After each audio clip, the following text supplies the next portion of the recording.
हमने last time अपना complete किया है कोर्स कंटेंट्स के अकॉर्डिंग जो बायोलॉजिकल मॉलिक्यूल्स हम स्टडी कर रहे थे। न्यूक्लिक एसिड हमने डिस्कस किया था, फिर इम्पोर्टेंट कार्बोहाइड्रेट, लिपिड, प्रोटीन, ये सारा हमने डिस्कस किया। अब जो हमारे कोर्स कंटेंट्स में हमारा अगला टॉपिक है वो है cell, structure of cell, function of cell, organism of cell, ma'am आपकी आवाज नहीं आ रही। टाइप्स ऑफ सेल, ये सारा हमने मैम आपकी आवाज समझ नहीं आ रही। मैम वॉइस इशू आ रहा है। अच्छा पता नहीं कैसी अजीब आवाज आ रही है। हाँ जी, अब क्लियर आ रही है आवाज? मैडम शोर आ रहा है काफी। मैम आपकी आवाज आ रही है लेकिन उसके पीछे काफी शोर आ रहा है, मतलब अच्छा अब बताइए, वैक्यूम वगैरह का जैसे हो। अब बताइए अब आ रही है सही? अब शोर तो नहीं आ रहा? अब भी है, अब भी है। हाँ जी, शोर तो नहीं है नो आवाज? मैम अब तो नहीं आ रहा। चलिए ठीक है जी, शुक्रिया। No ma'am. अच्छा, यहाँ पे अब आप देखिए, अब जो हमने अब नेक्स्ट शुरू करना है वो हमने सेल स्ट्रक्चर, सेल का फंक्शन, सेल की ऑर्गेनेलिस कौन सी है, सेल की टाइप्स कौन कौन सी हैं, और मुख्तलिफ ऑर्गेनेलिस के क्या क्या फंक्शन है, हमने ये चीजें अब हमने स्टडी करनी है। ठीक हो गया? इसमें आप देखिए, सबसे पहले हम ये देख लें कि सेल हैं क्या। ठीक है, जिस तरह हम पहले भी जब हमने बायोलॉजी स्टार्ट की थी, इंट्रोडक्शन हमने इसका फर्स्ट क्लास में पढ़ा था, तब भी हमने सेल को डिफाइन किया था। ठीक है, कि cell is the basic structural and functional unit of life. ठीक है, तो एक सेल थ्योरी जो है वो दी जाती है कि तमाम जो लिविंग बीइंग्स हैं वो सारी सेल से बनी है, और सेल जो है वो स्मॉलेस्ट यूनिट है, उसका फंक्शनल भी यूनिट यही है, और स्मॉलेस्ट स्ट्रक्चरल यूनिट भी सेल ही है। लिविंग बीइंग्स हर किस्म की जो भी चीज़ें ऐसी हैं जिनको हम कह सकते हैं कि ये जिंदा है, चाहे वो प्लांट्स हैं चाहे वो ऑर्गेनिजम्स हैं, उन सब में जो बेसिक स्ट्रक्चरल और फंक्शनल यूनिट ऑफ लाइफ है, smallest functional unit of life, वो सेल है। और सारे लिविंग बीइंग्स जो हैं they are made up of cells. ठीक है, और सेल्स बनते किस तरह हैं? They come from pre existing cells. जो पहले से सेल मौजूद होते हैं वही डिवाइड होते हैं, एक सेल दो में डिवाइड हो जाता है और उससे फिर नया सेल बन जाता है, फिर उससे आगे सेल्स बनते हैं इसी तरह से। यानी पहले जो सेल्स मौजूद होते हैं वही सेल डिवाइड करते हैं और आगे नए नए सेल्स बनते जाते हैं। ये सेल थ्योरी है और उसके ये 3 पोस्टुलेट्स हैं। अगर आप सेल को डिफाइन करें तो a cell is the smallest unit that is capable of performing life function. आपकी जिंदगी में जो भी फंक्शन आपकी बॉडी परफॉर्म कर रही है उसका जो बेसिक यूनिट है वो सेल है। ठीक है, जो स्मॉलेस्ट यूनिट जो लाइफ फंक्शंस को परफॉर्म कर रहा है वो सेल है। सेल के अंदर बहुत सारी एक्टिविटीज हो रही है, सेल के अपने अंदर मुख्तलिफ ऑर्गेनेलिज हैं जो डिफरेंट फंक्शंस परफॉर्म कर रही है। ठीक है, तो एक सिंगल सेल जो है उसके अंदर लाइफ एग्जिस्ट करती है। ठीक है, हम कुछ ऐसे ऑर्गेनिजम्स भी देखते हैं कि वो सिंगल सेल पे कंसिस्ट करते हैं, जिन्हें यूनिसेलुलर ऑर्गेनिजम्स कहते हैं। कुछ बैक्टीरिया होते हैं या प्रोटोजोआ जैसे अमीबा है, तो वो सिंगल सेल पे कंसिस्ट करते हैं। लेकिन जो भी लिविंग ऑर्गेनिजम्स करते हैं, यानी कि वो फूड लेते हैं, फूड को डाइजेस्ट करते हैं, एक्सक्रीट करते हैं, रिप्रोड्यूस करते हैं, कोई चेंज आता है तो उस चेंज को रिस्पॉन्ड करते हैं लिविंग ऑर्गेनिजम्स। तो ये सारी प्रॉपर्टीज जो हैं ये हमें उस एक सिंगल सेल के अंदर भी नजर आती है। ठीक है, जैसे ये अमीबा का सेल है, ये पूरा एक है तो एक सेल, लेकिन ये पूरा जानदार ही एक सेल पर मुश्तमिल है अमीबा। और ये एक सेल जो है ये सारी लाइफ एक्टिविटीज जो है परफॉर्म करता है। ठीक है, यहाँ मुख्तलिफ एग्जांपल्स दी हुई हैं, जैसे ये प्लांट का सेल है, ये नर्वस सिस्टम का सेल नर्व सेल है, ये रेड ब्लड सेल्स है जो ऑक्सीजन कैरी करते हैं, ये प्लांट का सेल है। ठीक है, मुख्तलिफ किस्म के सेल्स हैं। अब सेल्स जो हैं वो प्रोकैरियोटिक सेल्स भी हो सकते हैं और यूकैरियोटिक सेल्स भी हो सकते हैं।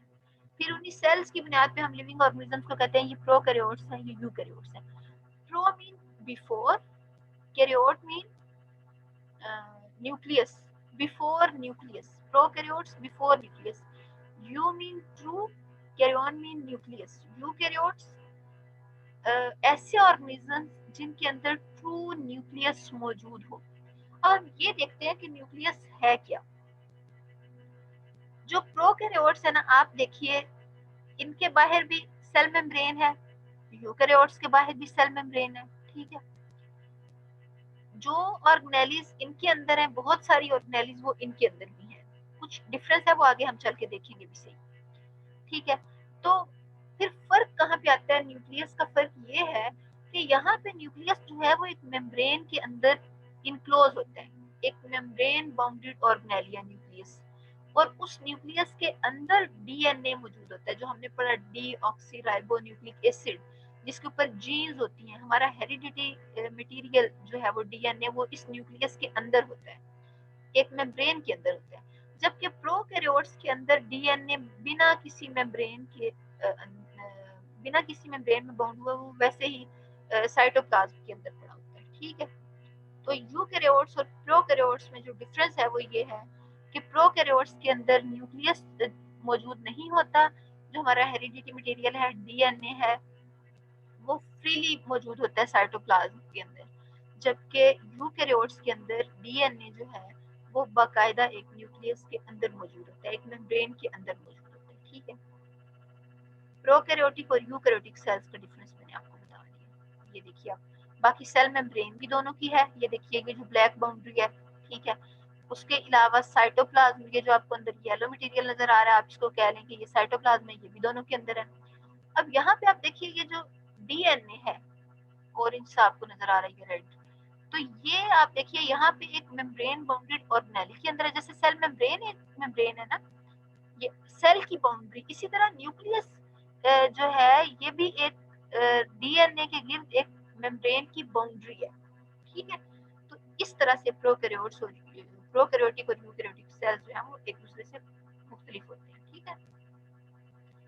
अब उसके अलावा प्रोकैरियोटिक सेल्स और यूकैरियोटिक सेल्स में क्या डिफरेंस होता है? वो ये होता है कि हमने ये तो देख लिया कि इनके अंदर न्यूक्लियस नहीं होता, ठीक है। अब जब आगे हम जाके ऑर्गेनेलिस की बात करेंगे ना, तो ऑर्गेनेलिस दो किस्म की होती हैं, या वो मेम्ब्रेन बाउंडेड ऑर्गेनेलिस होती हैं या मेम्ब्रेन के बगैर विदाउट मेम्ब्रेन ऑर्गेनेलिस होती हैं, ठीक है। जो प्रोकैरियोटिक सेल्स है ना, इनके अंदर मेम्ब्रेन बाउंडेड ऑर्गेनेलिस नहीं होती। ऐसी ऑर्गेनेलिस जिनको मेम्ब्रेन ने सराउंड किया हो, ऐसी ऑर्गेनेलिस प्रोकैरियोटिक सेल्स के अंदर नहीं होती, ठीक है। और थोड़े इनके अंदर जो इंटरनल स्ट्रक्चर है ना ऑर्गेनेलिस सेल के अंदर मौजूद जो स्ट्रक्चर जिनको हम ऑर्गेनेलिस कहते हैं वो कम होते हैं प्रोकैरियोट्स के अंदर, जबकि यूकैरियोट्स के अंदर ज्यादा होते हैं, ठीक है। और प्रोकैरियोटिक सेल्स जो हैं, प्रोकैरियोट्स जो ऐसे ऑर्गेनिज्म जिनके अंदर सेल्स प्रोकैरियोटिक होते हैं, यानी कि उनके अंदर मेम्ब्रेन बाउंडेड ऑर्गेनेलिस और डीएनए जो है वो न्यूक्लियस के अंदर सराउंड नहीं हुआ होता, ये प्रोकैरियोटिक ऑर्गेनिज्म जो है ये यूनिसेलुलर होते हैं, यानी सिंगल सेल पे मुश्तमिल होते हैं। जैसे अब हम लोग हैं, हम भी लिविंग बीइंग्स हैं, लेकिन हम लोग तो ट्रिलियंस ऑफ सेल्स पे मुश्तमिल हैं। इस तरह प्लांट्स हैं, वो भी इसी तरह लाखों करोड़ों सेल से मिलकर बने हुए हैं। लेकिन जो हम यूकैरियोट्स हैं, हमारे अंदर ट्रू न्यूक्लियस मौजूद है, प्लांट्स के अंदर भी ट्रू न्यूक्लियस मौजूद है। लेकिन जो ये यूनिसेलुलर ऑर्गेनिज्म जैसा कि बैक्टीरिया, ये प्रोटोजोआ, ये यूनिसेलुलर ऑर्गेनिज्म है, सिंगल सेल पे कंसिस्ट करते हैं, और ये सिंपलेस्ट फॉर्म ऑफ लाइफ है ये प्रोकैरियोट्स, ठीक है। और eukaryotes they are the most complex form of life. इनके अंदर ट्रू न्यूक्लियस मौजूद होता है, इनके अंदर मेम्ब्रेन से surrounded organelles, membrane bounded organelles भी इनके अंदर मौजूद होती है यूकैरियोट्स के सेल्स के अंदर, और ये मल्टी सेलुलर ऑर्गेनिजम्स होते हैं यूकैरियोट्स के, बहुत सारे सेल्स से इनकी बॉडी बनती है, ठीक है। तो जो most of the living organisms है ना हमारे इस प्लेनेट पे, अर्थ पे, वो यूकैरियोटिक ऑर्गेनिजम्स हैं कि उनके अंदर ट्रू जो न्यूक्लियस है वो मौजूद है, ठीक है। यानी कि एनिमल्स और प्लांट्स, ये आप एग्जांपल्स ले सकते हैं यूकैरियोट्स के लिए जिनके अंदर ट्रू न्यूक्लियस मौजूद होता है। अब हम अगर देखें कि यूकैरियोट्स और प्रोकैरियोट्स में सिमिलैरिटीज भी कुछ है, तो क्या सिमिलैरिटीज है? दोनों के गिर्द, दोनों के सेल्स के गिर्द, यूकैरियोटिक सेल्स के गिर्द भी और प्रोकैरियोटिक सेल्स के गिर्द भी सेल मेम्ब्रेन मौजूद होती है। ये कॉमन फैक्टर है दोनों का। और उसके अलावा इनके अंदर डीएनए दोनों के अंदर मौजूद होता है, यूकैरियोटिक सेल के अंदर भी और प्रोकैरियोटिक सेल्स के अंदर डीएनए मौजूद होता है, लेकिन यूकैरियोट्स के अंदर वो फिर न्यूक्लियस में इनक्लोज होगा, मेम्ब्रेन से सराउंडेड होगा, जबकि प्रोकैरियोट्स के अंदर ये न्यूक्लियस से सराउंडेड नहीं होगा। ठीक हो गया? ये देखिए, ये प्लांट और ये एनिमल, ये प्लांट सेल है और ये एनिमल सेल है, और ये दोनों जो है ये यूकैरियोटिक सेल्स की एग्जांपल है। ठीक है, अब ये जब आप इसको पढ़ेंगे तो आप खुद यहाँ पे अपने पास लिखिएगा, अपने नोट्स बनाते हुए आप खुद अपने नॉलेज के लिए, अपनी समझ के लिए, अंडरस्टैंडिंग के लिए आप लिखिएगा कि प्रोकैरियोट्स और यूकैरियोट्स में क्या डिफरेंसेस हैं और इनमें क्या सिमिलैरिटीज हैं। ठीक है, फिर आपको मजीद इंशाल्लाह क्लियर होगा जब आप खुद इस चीज को ध्यान से सुन के लिखेंगे तो। अच्छा, जो टिपिकल एक एनिमल सेल होता है किसी भी ऑर्गेनिज्म का, तो उसमें क्या होता है, प्लाज्मा मेम्ब्रेन होती है। उसके अलावा ये मुख्तलिफ ऑर्गेनेलिज हैं, गोल्जी अपरेटस और mitochondria, lysosomes, ribosomes, nucleus, endoplasmic reticulum.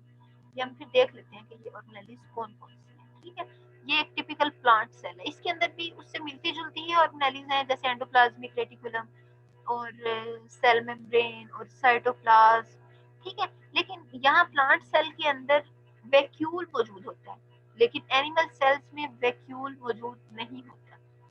Plant cells के अंदर सेंट्रियोल नहीं होते, जबकि एनिमल सेल्स में सेंट्रियोल मौजूद होते हैं। ठीक है, तो ये थोड़ा सा डिफरेंस है। इनके अंदर सेल वॉल होती है, ये जो आपको ग्रीन नजर आ रही है। ठीक है, जबकि एनिमल सेल्स में सेल वॉल नहीं होती, सिर्फ सेल मेम्ब्रेन होती है। इनके बाहर तो सेल मेम्ब्रेन के गिर्द सेल वॉल भी मौजूद होती है। सेल वॉल जो है ना, ये फ्रीली परमिएबल है, कोई भी चीज सेल वॉल के आर पार आ जा सकती है, सेल के अंदर भी आ सकती है, सेल से बाहर भी। सेल मेम्ब्रेन जो होती है वो सिलेक्टिवली परमिएबल होती है, डिफरेंशियली परमिएबल होती है। ठीक है, यानी वो कुछ स्पेसिफिक चीजों को सेल के अंदर आने देती है और स्पेसिफिक चीजों को सेल से बाहर जाने देती है। ऐसे नहीं है कि सेल के अंदर कोई भी चीज चली जाए और कोई भी चीज सेल से बाहर आ जाए। ठीक है, तो सेल मेम्ब्रेन जो है वो सिलेक्टिवली परमिएबल है, जबकि सेल वॉल फ्रीली परमिएबल होती है। ठीक है, तो अब हम अगर ऑर्गेनेलिज की बात करें कि ऑर्गेनेलिज क्या है, जो सेल है वो 3 कंपोनेंट्स पे मुश्तमिल होते हैं। ठीक है, जो इलेक्ट्रॉन माइक्रोस्कोप के अंदर अगर आप देखते हैं सेल्स को, तो आपको उसके 3 कंपोनेंट नजर आते हैं। ठीक है, उसमें सबसे बाहर आपको नजर आता है जो कंपोनेंट, वो है प्लाज्मा मेम्ब्रेन या सेल मेम्ब्रेन। और प्लांट्स में आपको सेल मेम्ब्रेन के बाहर सेल वॉल भी नजर आती है। ठीक है, उससे आप अंदर की तरफ बढ़े, सेल मेम्ब्रेन से अंदर आपको साइटोप्लाज्म नजर आता है। ठीक है, साइटोप्लाज्म के अंदर फिर अगर आप देखते हैं तो आपको क्या नजर आता है, ऑर्गेनेलिज नजर आती है। ऑर्गेनेलिज क्या होती हैं? They are specialised structure which are surrounded by its own membrane. ठीक है, organelles are the specialized structures that are surrounded by their own membrane, and these organelles perform specific functions. ठीक है, हर ऑर्गेनेली अपना एक मखसूस फंक्शन परफॉर्म करती है जो उस ऑर्गेनेली का, ये नहीं कि एक ऑर्गेनेली का काम कोई दूसरी ऑर्गेनेली कर रही है। ठीक है, सेल के अंदर भी आपको डिवीजन ऑफ लेबर नजर आती है, यानी हर एक अपना अपना काम करता है। ठीक है, जो जिस ऑर्गेनेली का काम है वो स्पेसिफिक वही फंक्शन परफॉर्म करती है। ठीक है, जो साइटोप्लाज्म होता है वो जेली लाइक सब्सटेंस होती है। ठीक है, और यहाँ अगर आप देखें, अब हम मुख्तलिफ ऑर्गेनेलिज वगैरह की बात करते हैं। ठीक है, न्यूक्लियस जो मुख्तलिफ ऑर्गेनेलिज हमें एनिमल सेल्स में नजर आती है वो न्यूक्लियस है, rough and smooth endoplasmic reticulum है, माइटोकॉन्ड्रिया भी ऑर्गेनेली हमें नजर आती है। फिर उसके अलावा Golgi apparatus, lysosomes, ribosomes, centrioles, vacuoles, chloroplast. ठीक है, ये हमें प्लांट्स और एनिमल सेल्स में कलेक्टिवली हमें ये ऑर्गेनेलिज नजर आती हैं। और फर्क मैंने आपको बता दिया है कि जो क्लोरोप्लास्ट है ये सिर्फ प्लांट सेल में होता है, सेल वॉल सिर्फ प्लांट सेल में होती है, और जो एनिमल सेल्स हैं उनके अंदर वैक्यूल्स और सेल वॉल नहीं होती, जबकि एनिमल सेल्स के अंदर बाकी ये ऑर्गेनेल्स जो है ये मौजूद होती है। ठीक है, अब हम ऑर्गेनेल्स को देख लेते हैं कि कौन कौन सी ऑर्गेनेल्स। ठीक है, सबसे पहले ये बाहर प्लाज्मा मेम्ब्रेन, प्लाज्मा मेम्ब्रेन के अंदर ये आपको ब्लू सा जो नजर आ रहा है ये जेली लाइक मटेरियल होता है जिसको हम कहते हैं साइटोप्लाज्म। साइटोप्लाज्म के अंदर कुछ मिनरल्स वगैरह भी होते हैं, साल्ट्स होते हैं, ऑर्गेनिक मॉलिक्यूल्स होते हैं। तो वो हिस्सा जो इस तरह से जिलेटिन लाइक जेली लाइक होता है, एक्वस फ्लूइड होता है जिसमें साल्ट्स और मिनरल्स वगैरह होते हैं, उसको हम कहते हैं साइटोसोल है। ठीक है, और साइटोसोल जो है ये कहाँ मौजूद है, ये न्यूक्लियस है और बाहर जो बाउंड्री है सेल मेम्ब्रेन। तो न्यूक्लियस और इस सेल मेम्ब्रेन के दरमियान क्या चीज है, साइटोप्लाज्म। और साइटोप्लाज्म के अंदर सारी ऑर्गेनेल्स मौजूद है। न्यूक्लियस भी साइटोप्लाज्म के अंदर पड़ा हुआ है, माइटोकॉन्ड्रिया भी इसी के अंदर है, गोल्गी ऑपरेटस भी इसी के अंदर है, सेंट्रियोल्स भी इसी के अंदर है, लाइसोसोम्स भी इसी के अंदर है, राइबोसोम्स भी इसी साइटोप्लाज्म के अंदर है। यानी सारी जो ऑर्गेनेल्स हैं जो स्पेशलाइज्ड स्ट्रक्चर हैं that are performing specific functions, that all specific structures are present within the cytosol। ठीक हो गया, अब हम वन बाय वन देख लेते हैं कि कौन कौन से ऑर्गेनेल्स जो हैं वो हमारे सेल के अंदर मौजूद होती हैं। अब हम सबसे पहले जो है वो देखते हैं माइटोकॉन्ड्रिया। माइटोकॉन्ड्रिया जो है ये ऑर्गेनेल सेल के अंदर मौजूद होती है साइटोप्लाज्म के अंदर। ठीक है, यहाँ आप देखिए माइटोकॉन्ड्रिया है क्या, ये आपको उसका स्ट्रक्चर नजर आ रहा है। एक मेम्ब्रेन आपको बाहर नजर आ रही होगी, एक मेम्ब्रेन अंदर। इसका मतलब ये है कि ये एक डबल मेम्ब्रेन बाउंडेड ऑर्गेनेल है, इसके गिर्द डबल मेम्ब्रेन है। ठीक है, बाहर वाली मेम्ब्रेन स्मूथ सी है, अंदर वाली आपको फोल्डेड नजर आ रही है, फोल्डिंग्स है। इन फोल्डिंग्स को हम कहते हैं क्रिस्टी। सबा मंजूर, इसको रिमूव कीजिए लाइन को। ये जो आपको फोल्डेड मेम्ब्रेन नजर आ रही है इस फोल्डेड मेम्ब्रेन को कहते हैं क्रिस्टी। ठीक है, और इस क्रिस्टी के अंदर मैट्रिक्स होता है। ठीक है, यानी एक साइटोसोल होता है, जिस तरह हमने पीछे देखा कि साइटोप्लाज्म के अंदर मटेरियल होता है जेली लाइक एक्वस मटेरियल होता है, ऐसे ही ये प्रोटीन्स वगैरह पे मुश्तमिल मटेरियल इन फोल्ड्स के अंदर, इन क्रिस्टी के अंदर भी मौजूद होता है। ठीक है, अब आपने याद ये रखना है कि माइटोकॉन्ड्रिया को हम पावर हाउस ऑफ सेल कहते हैं। क्यों कहते हैं कि हमारी बॉडी को जितनी पावर चाहिए, जो एनर्जी चाहिए, वो एनर्जी जनरेट हो रही होती है माइटोकॉन्ड्रिया के अंदर। कैसे जनरेट होती है, हम जो भी फूड इंटेक करते हैं, जो भी हम खाते पीते हैं, ऑर्गेनिक कंपाउंड्स हमारे अंदर जाते हैं, उन ऑर्गेनिक कंपाउंड्स को एनर्जी में कन्वर्ट करता है माइटोकॉन्ड्रिया। एनर्जी की किस फॉर्म में, एटीपी की फॉर्म में। एटीपी क्या है, जैसे कल भी हमने पढ़ा है, ये एडिनोसिन ट्राइफॉस्फेट न्यूक्लियोटाइड है। ठीक है, जब हमारे सेल्स को एनर्जी की जरूरत होती है तो वो एटीपी को यूज करते हैं और इससे एनर्जी जो है वो लेते हैं। और ये एटीपी कहाँ बन रहा है, माइटोकॉन्ड्रिया के अंदर। इस वजह से माइटोकॉन्ड्रिया को हम powerhouse of the cell कहते हैं। ठीक है, ऐसे सेल्स जहाँ पे एनर्जी रिक्वायरमेंट ज्यादा है वहां पे माइटोकॉन्ड्रिया भी सेल्स में ज्यादा होंगे।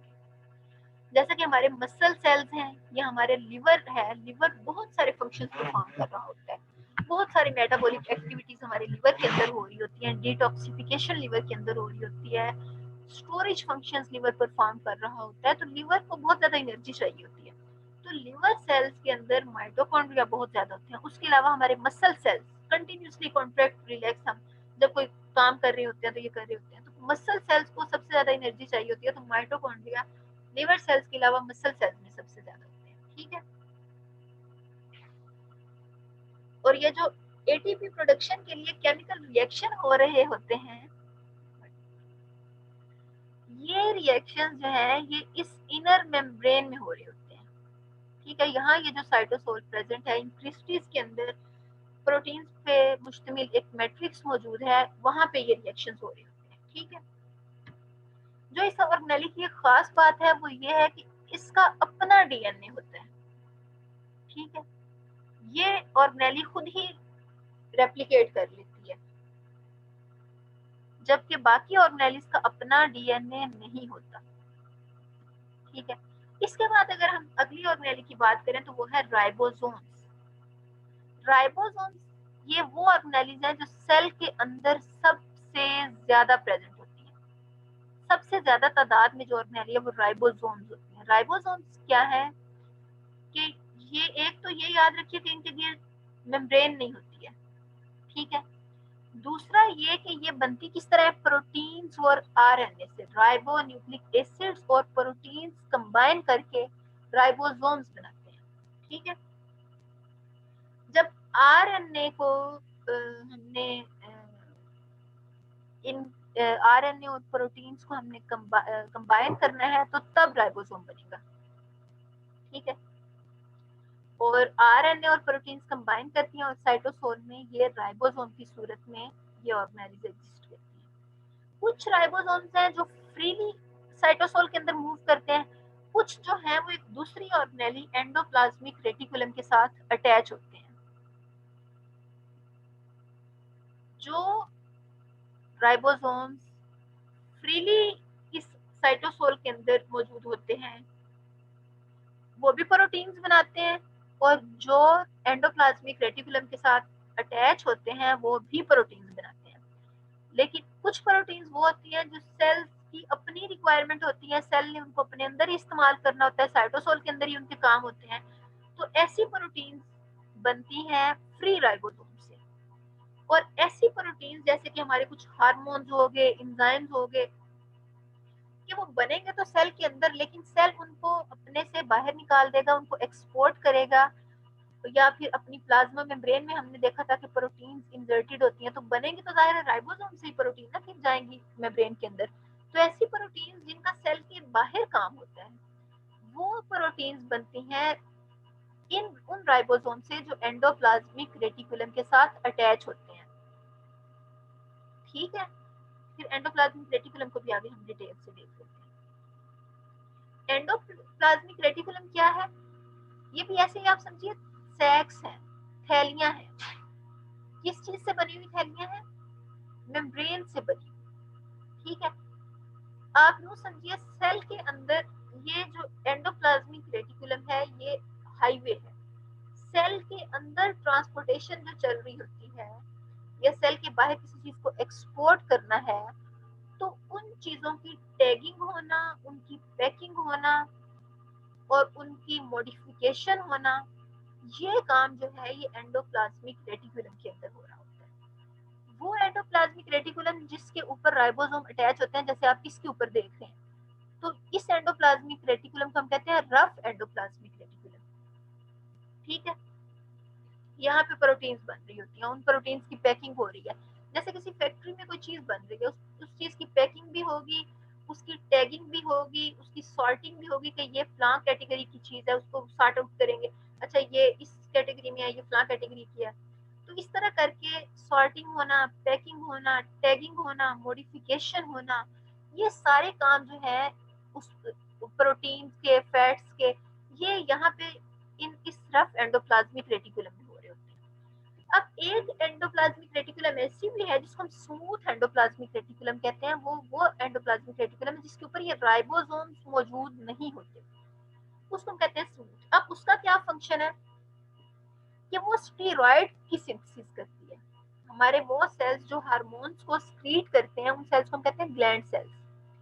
तो ग्लैंड सेल्स जो हैं उनके अंदर स्टेरॉइड भी बनते हैं। कुछ हमारे हार्मोन्स ऐसे हैं जो स्टेरॉइड इन नेचर होते हैं, ठीक है। हार्मोन्स जैसे हम कहते हैं ना एंजाइम्स प्रोटीन इन नेचर होते हैं, कि प्रोटीन से बने होते हैं, ऐसे ही जो हार्मोन्स हैं वो भी प्रोटीन इन नेचर भी होते हैं, ठीक है।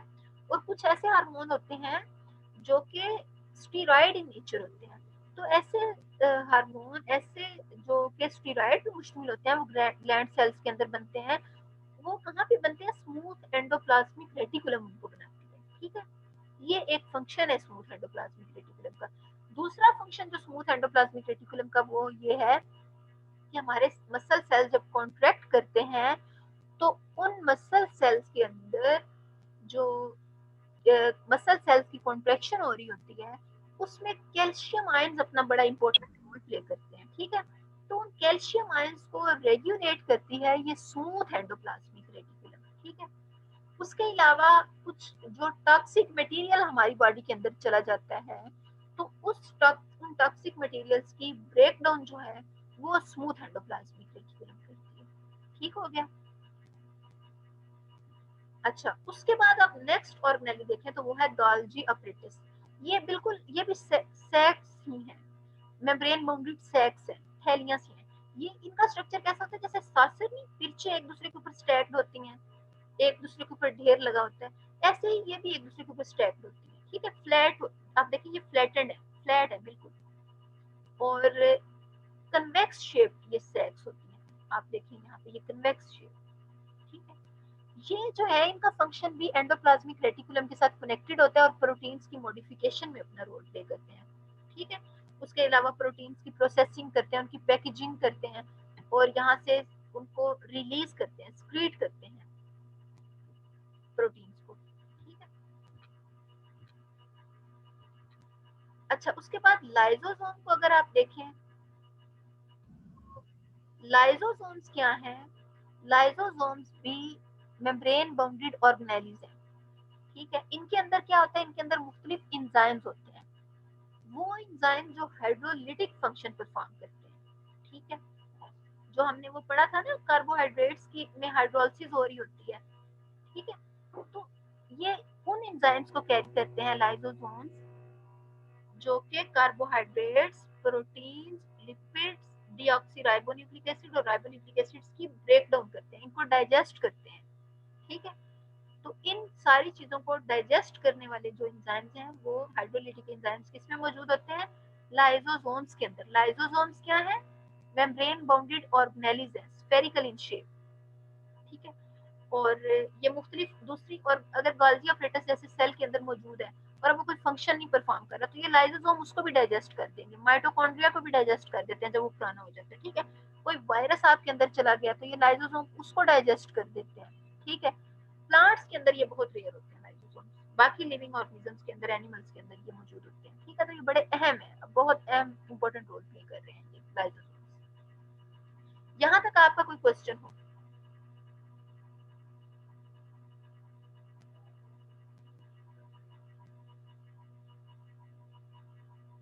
सारा क्लियर हो गया यहाँ तक आपको?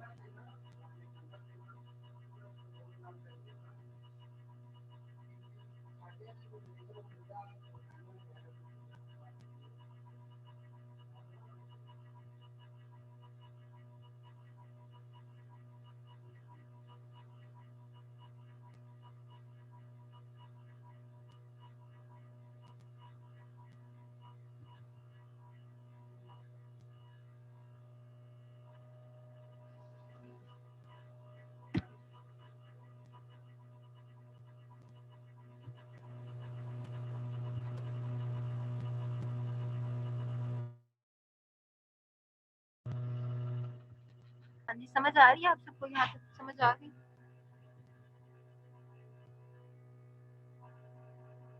Yes ma'am.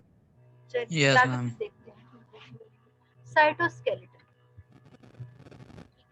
साइटोस्केलेटन जो है ये कोई ऑर्गेनेली नहीं है लेकिन ये सेल का कंपोनेंट है। साइटोसोल के अंदर टिब्यूल लाइक स्ट्रक्चर मौजूद होते हैं जिनको हम कहते हैं साइटोस्केलेटन, यानी ये सेल का स्केलेटन होता है जो सेल की शेप को मेंटेन करता है। ठीक है, अब इसके अंदर होता ये है साइटोस्केलेटन के अंदर कि लॉन्ग प्रोटीन स्ट्रैंड्स होते हैं, कुछ इनमें से थिन स्ट्रैंड्स होते हैं, कुछ इनके अंदर इलोंगेटेड स्ट्रैंड्स होते हैं। तो जो थ्रेड एक्टिन से बने हुए होते हैं और स्मॉलेस्ट स्ट्रैंड होते हैं उनको हम कहते हैं माइक्रोफिलामेंट्स। ठीक है, दो मेजर कंपोनेंट्स हैं साइटोस्केलेटन के, माइक्रोफिलामेंट्स और उसके अलावा माइक्रोट्यूब्यूल्स। माइक्रोफिलामेंट्स क्या है, स्मॉलेस्ट स्ट्रैंड्स है और जो माइक्रोट्यूब्यूल्स हैं वो लार्जेस्ट स्ट्रैंड्स हैं और ये हॉलो ट्यूब लाइक होते हैं। अब जो इनके दरमियान में होते हैं इनको हम कहते हैं इंटरमीडिएट फिलामेंट। ठीक है, मुख्तलिफ ऑर्गेनेलीज एक जगह से दूसरी जगह मूव करती हैं इसकी मदद से।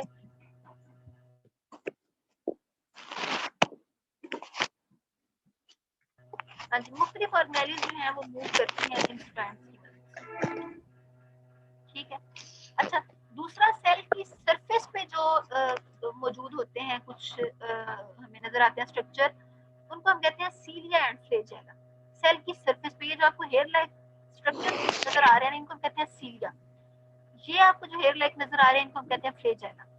फर्क इन दोनों में ये होता है कि ये जो है ये तादाद में कम होते हैं, लेस न्यूमरस होते हैं, इलोंगेटेड होते हैं फ्लैजेला, जबकि ये जो सीलिया है ये शॉर्ट होते हैं, यानी लेंथ में शॉर्ट होते हैं और इनका जो तादाद है वो ज्यादा होती है, they are large in number. ठीक है, और ये सेल की सरफेस से ही एक्सटेंड होते हैं, मेम्ब्रेन से ही एक्सटेंड होते हैं।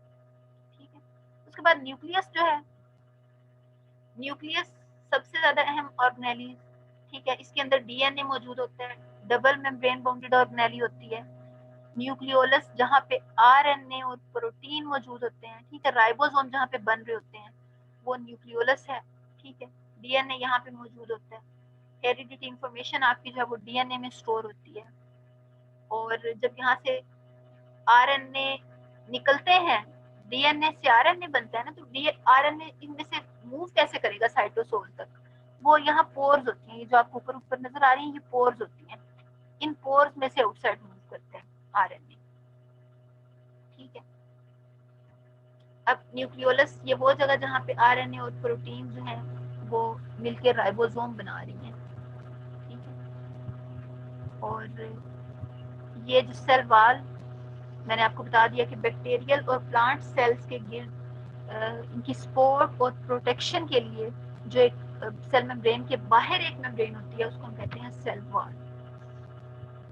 ठीक है, जो लास्ट हमारी ऑर्गेनेली है वो है क्लोरोप्लास्ट। क्लोरोप्लास्ट जो है ये प्लांट सेल के अंदर होती है और इनके अंदर ग्रीन क्लोरोफिल होता है। ठीक है, और इसका काम क्या होता है, फोटोसिंथेसिस करना। ठीक है, तो क्लोरोप्लास्ट जो है वो हमें प्लांट सेल्स के अंदर नजर आती है। अजी ये हमारा था सेल से रिलेटेड, सेल की टाइप्स कौन सी हैं, सेल के कौन से मेजर कंपोनेंट्स हैं, सेलुलर ऑर्गेनेलीज कौन सी हैं, उनके फंक्शंस क्या हैं, और सेल टाइप्स क्या है, उनके डिफरेंसेस क्या हैं, सेल की टाइप्स के बेस पे हम ऑर्गेनिजम्स को किस तरह से क्लासिफाई करते हैं प्रोकैरियोट्स और यूकैरियोट्स में, फिर प्रोकैरियोट्स और यूकैरियोट्स में क्या डिफरेंस है। ठीक है, और इनके अंदर प्रोकैरियोट्स के अंदर कौन सी ऑर्गेनेलीज नहीं होती, मेम्ब्रेन बाउंडेड ऑर्गेनेलीज नहीं होती प्रोकैरियोट्स के अंदर, जबकि यूकैरियोट्स के अंदर मेम्ब्रेन बाउंडेड ऑर्गेनेलीज होती है। फिर हमने